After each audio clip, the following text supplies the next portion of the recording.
A 83 a gente atendeu o primeiro paciente sem ter certeza. De nada. Não sabia nem que era AIDS. Como foi a do Covid? Imaginou. No início ninguém sabia nada, Sim. né? No caso da AIDS aconteceu a mesma coisa. Na prática, nós fomos ter certeza mais para frente, porque não tinha teste no Brasil. Tinha nada. Só que, vamos voltar um pouquinho, em 1981 foi o primeiro caso descrito nos Estados Unidos. Em 1983, descobriram o vírus, quer dizer, identificaram o vírus. E aí, algumas coisas já vinham sendo publicadas. Então, o paciente que chegou em 1983, ele tinha muitos gânglios e chamava atenção porque naquela época os primeiros casos descritos foram em homossexuais masculinos previamente saudáveis, pessoas que não tinham nada e manifestavam ou esses gânglios ou alguma manifestação de pele que chamava atenção. Em algum lugar, muito, não, todos? Muito, muito gânglio. Encostava, pescoço. era muito gânglio. E não era comum, porque a pessoa não tinha nada. De repente, manifesta um monte de gânglio com febre. E naquela situação, era bastante comum a pessoa ter febre, dor no corpo, porque era uma infecção recente, no caso dele.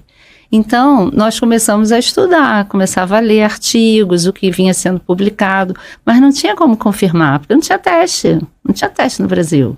Os primeiros testes no Brasil foram feitos em 85, 86.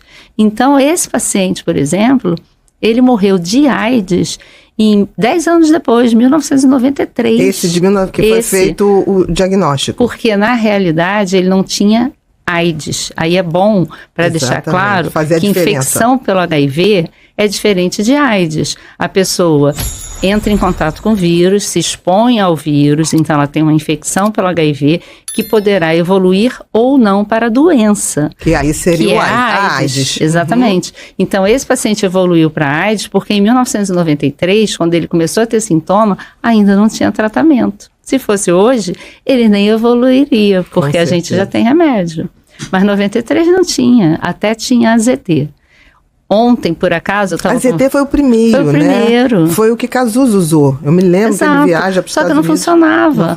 Ontem eu estava conversando com uma pessoa que falou assim, uma amiga morreu em 5 anos do dia que se infectou após uma relação. Acredito. Conheceu uma pessoa num bar, saiu com esse rapaz e 5 anos depois morreu de AIDS. Canal Motivamente. Inscreva-se, curta e compartilhe.